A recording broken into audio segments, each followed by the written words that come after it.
Hey everybody, welcome back. And today they announced VGC Regulation Set G. Huge announcement. We're going to talk about it really fast because that's my job. I'm a VGC YouTuber. Hi, how are you? My name's Andy. So they announced VGC Regulation Set C. It doesn't say it right here, but the rule set is one restricted Pokemon per team, which is not very surprising. A lot of people thought this was going to be the way that it was going to go. Some people thought maybe we'd go straight to GS Cup, which is 2 restricted Pokemon per team, but here we are, 1 restricted Pokemon per team. It's gonna be a very interesting format because a lot of these Pokemon are very strong, and obviously we don't have the Gen 6 restricted Pokemon. So there's no Yveltal, there's no Zygarde, and most of all, there's no Xerneas, which is crazy. We have not had a restricted Pokemon without Xerneas basically ever. And that means that a lot of other Pokemon are maybe going to be good. All these Dragon types that are here, obviously there will be Fluttermane, and Fluttermane will be really good, but there's going to be a lot of Dragon types that are a lot better because there will be no Xerneas. Let's look at the list here really fast. I'll just go through them really quick here. We have Mewtwo, Lugia, Ho-Oh, Kyogre, Groudon, Rayquaza, Dialga, probably Dialga Origin Form, Palkia, probably Palkia Origin Form. It's the same Pokemon, it's just a whole item that's different. Giratina, both forms, Reshiram, Zekrom, Kyurem, Cosmog, Cosmoem, Solgaleo, Lunala, Necrozma, Zacian, both forms, Zamazenta, both forms, Eternatus, Calyrex, all 3 forms, but the picture here is wrong. They put the picture's wrong. That's weird. Koraidon, Miraidon, and obviously probably Terapagos as well. I went ahead and put the most important ones into a lovely box here on PokemonShowdown.com. We're going to talk about them. Obviously, we have the ones that are new. We've never been able to use them in a restricted format before. We have Koraidon. It's very cool. It sets the sun and it gives itself an attack boost as long as the sun is on the field. I'm not 100% sure Booster Energy works with Koraidon. I don't think that it activates Orichalcum Pulse, but I could be wrong. So probably you're going to run like Scarf, some offensive item. It's really nice because you can set the sun and still keep your item. It's not like other like past Paradox Pokemon where you need your Booster Energy to do stuff if you're not running Sun. This brings the Sun all by itself. Fighting Dragon is a very poor defensive typing. Probably we're going to run like Terra Steel or something because we'll see in a minute. Miraidon gets Dazzling Gleam, which is terrible for our friend Koraidon here. Collision Course is a really cool move. Basically, super effective hits. Instead of doing 2 times damage, they do like 3 times damage. Specifically with Collision Course, which is really cool. A lot of neat things that'll be relevant against. The moveset, you got like a lot of weird coverage moves. So like obviously with Acrobatics, you get Dual Wing Beat. You've got Dragon Claw, you've got Fire coverage, which is great because you're setting the sun for yourself. You have Heavy Slam, which will be nice into Fluttermane, but I'm sure you could KO it anyway. You get Meteor Beam, which I think is really funny. Miraidon does not get Meteor Beam, but for some reason Koraidon does. U-Turn is really good. Wild Charge is good. Zen Headbutt's good coverage. You get Sword Dance and Bulk Up and Stomping Tantrum. It's got a really good move pool. I'm worried about Koraidon because it hits 4 times weak to Fairy, and obviously Fluttermane is going to be really good on Koraidon teams. Fluttermane is also a very good Koraidon counter because Koraidon sets the sun for your Fluttermane as well. I don't know if it's going to be great, but it'll obviously be good. I don't think it's going to be as good as Groudon. Next up, we have Miraidon, another brand new Pokemon that we've never seen before. Hadron Energen is very similar to Orichalcum Pulse. It sets electric terrain, and then you get basically Photosynthesis special attack, or rather, Quark Drive special attack, which is like a free life orb, which is really cool. Very busted ability. We have not had a good electric terrain setter the entirety of Scarlet and Violet, so all of those future Paradox Pokemon are about to become a problem. Literally every future Paradox Pokemon is good on a Miraidon team. The future Paradox Pokemons, I mean, yeah, you have your weakness to ground, but you don't have like every single one is weak to Fairy like the past ones, and the ground weakness is a lot easier to mitigate. It gets Dazzling Gleam, super good against the Koraidon matchup into any matchup. You get Draco Meteor, you get Dragon Pulse, you got Electro Gift, which does the same thing as Collision Course. Super effective hits do basically 3 times damage instead of 2 times damage. Um, it gets Overheat, which I'm sure will be very relevant in the Sun matchups. Who knows how much that Overheat's going to do to a poor Groudon in the Sun. You get Discharge, which is a good move. You get Flash Cannon, which is really good. Power Gem. So many things get Power Gem this gen. That's really cool. You get U-Turn, which is a good move, but you also get Volt Switch, which is probably better. Let's see what else we get. Parabolic Charge? That's really funny. I can't wait to make a really stupid Parabolic Charge for Rhydon team. Yeah, it gets like just a lot of really good moves. It gets all the coverage it can need. Miraidon teams are going to be absolutely insane. Then we have Terapagos. I'm not really sure what Terapagos does. It has Terra Starstorm, which if you Terrastalize is always going to be Terra Stellar type. It's a base 120, 100% accurate move that's Terra Stellar, so nothing resists it. It's Terrestrial Pokemon for super effective damage, which is really cool. We should probably pull up the other forms. Because, like, yeah, this form's cool, it's bulky, but most of the time you're going to see this form, it's ungodly bulky. It hits really hard, 130 special attack is really high. I don't know, I feel like, I guess it's slow enough for Trick Room. If 90 is slow enough for Trick Room, it is slower than most of the other... No, it's Speed Ties Kyogre, right? I guess you could run Terapagos on Trick Room. It's not as good as, like, Calyrex is going to be. You get Terra Starstorm, you got like Calm Mind setup stuff, you got Dragon Pulse, Earth Power, Energy Ball, Flamethrower. I mean, you have a lot of coverage that goes really well with your Stellar Terra typing.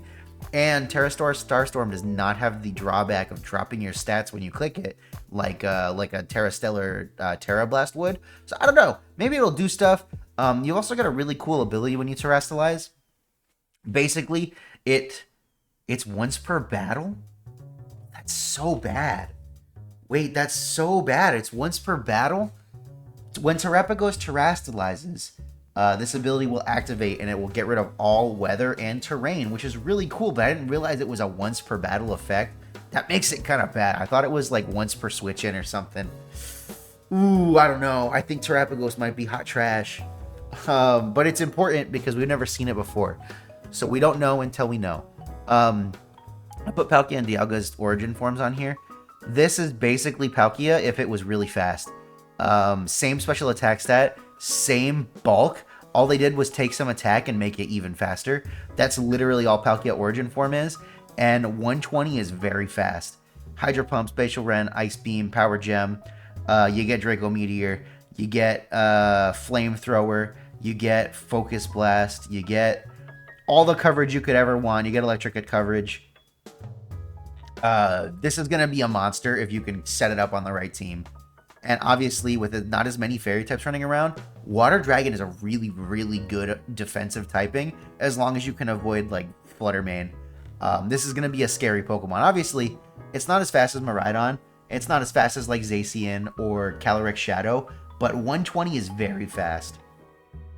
Dialga origin form, same kind of deal. It's Dialga, except they took away some attack and made it even bulkier. So this is Dialga, but even bulkier.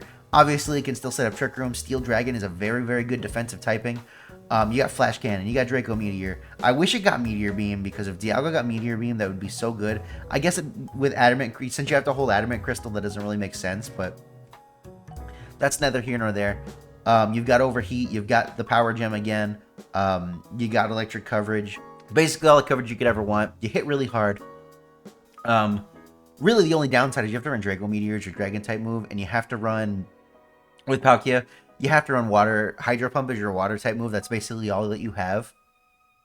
But, like, other than that, these are going to be super good Pokemon. It's basically Palkia and Dialga with strictly better stats, and they still get basically like a Life Orb boost on their stab moves, which is really, really good. Kyogre is going to be important. Kyogre is important in every restricted format. I don't think Miraidon and increased Sun Pokemon are really going to keep it down that much. What's Kyogre going to do when you have to face all these blah, blah, blahs? It will find a way. All right? If there's one thing I've learned from restricted formats, it's that Kyogre finds a way. Water Spout, Origin Pulse, basically you click super strong spread moves in Rain. Obviously, you could run other stuff, but like Tornadus is better than it's ever been because of Bleak Wind Storm, and it's 100% accurate in rain, and Kyogre sets its own rain. I think Tornogre is probably going to be better than ever, even with all of this stuff going on. Like on paper, it's going to be better than ever, and I think that Kyogre is going to be really scary, and it has new abusers. I mean, you can run like Overquill if you want. We've got new Swift Swim Pokemon that we've never had before that you can run with your Kyogre. I think it's going to do a lot. Groudon, I think, is also going to be better than it's ever been. Precipice Blades, you can run Terra, Fire, Eruption, Groudon. That is a thing that you can genuinely do, and you will do a lot of damage.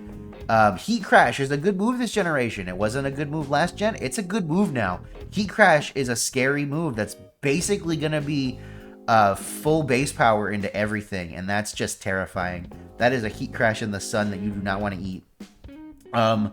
It gets lots of other coverage. Obviously, you have rock coverage. You can run Thunder Punch if you want. I've seen Thunder Punch Groudon do good in restricted formats. Will-O-Wisp is there if you really want it.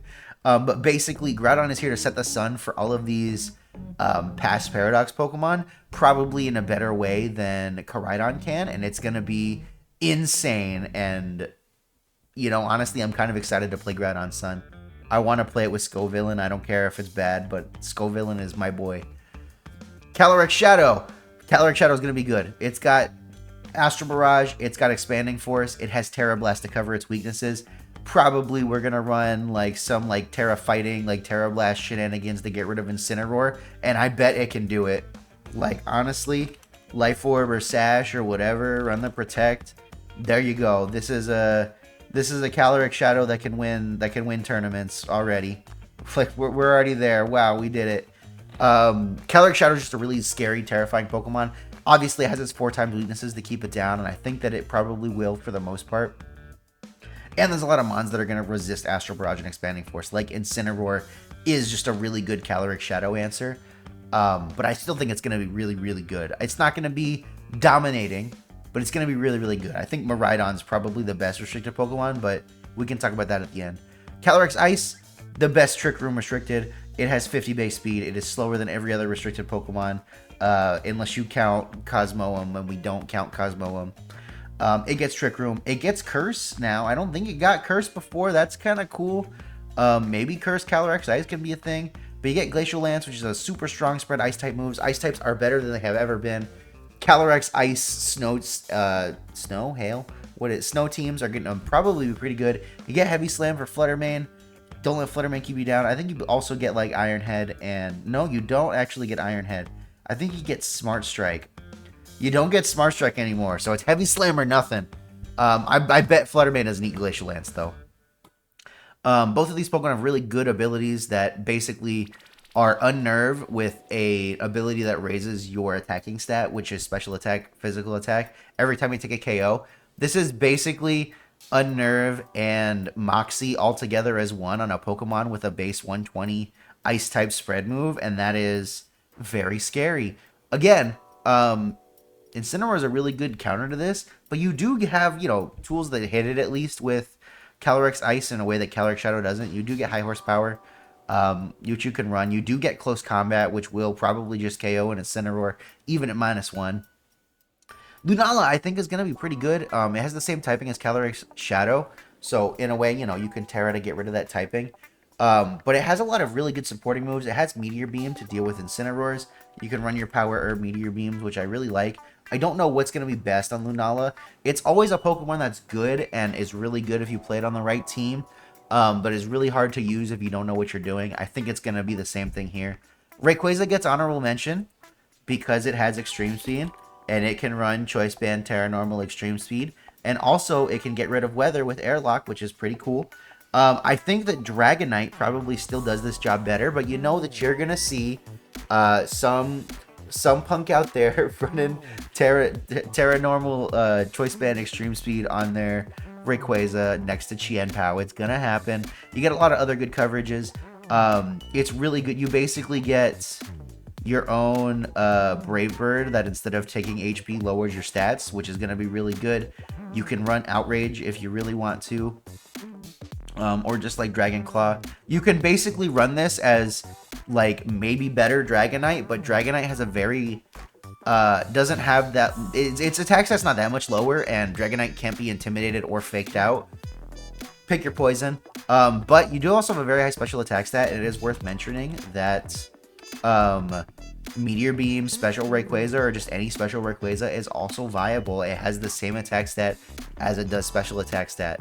Something to keep in mind. Maybe even a mixed set that is running Extreme Speed, but all the other moves are special, I think could be good here. Rayquaza will probably find its way onto a bunch of teams. And then lastly, it's the boy Zacian. Always a good Pokemon. Is it going to be as good as single restricted? I don't know. I feel like in double restricted, it's going to very often be that second restricted. But I don't know if...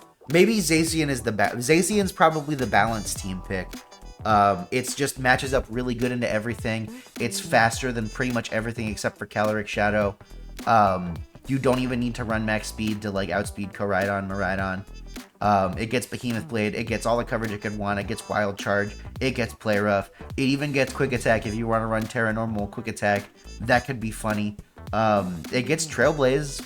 I don't know. Do what you want. That Sacred Sword's a really good move. Psychic Fangs is a really good move. For some reason, it gets Power Gem. It gets Ice Fang. Zacian is that dog. He's got that dog in him. And we're not going to let the Intrepid Swordnorf get him down because it's still probably a really good Pokemon, even if you're just at neutral attack stat after you switch out or get, like, you know, dropped. And that's all the restricted Pokemon I think are important. Do you think I missed any? Are we sleeping on Mewtwo? Are we sleeping on, Necrozma Duskmane? I don't know. Let me know down in the comments. I think those are the ones that are going to be the most important. Obviously, every restricted Pokemon is probably viable in some way, shape, or form, but these are the ones you're going to see the most often. What do you think about Reg G? Let me know that down in the comments too. I think it's going to be interesting. We'll see if I enjoy it or not. But with that, everybody, my name is Andrew. I'll catch you guys next time.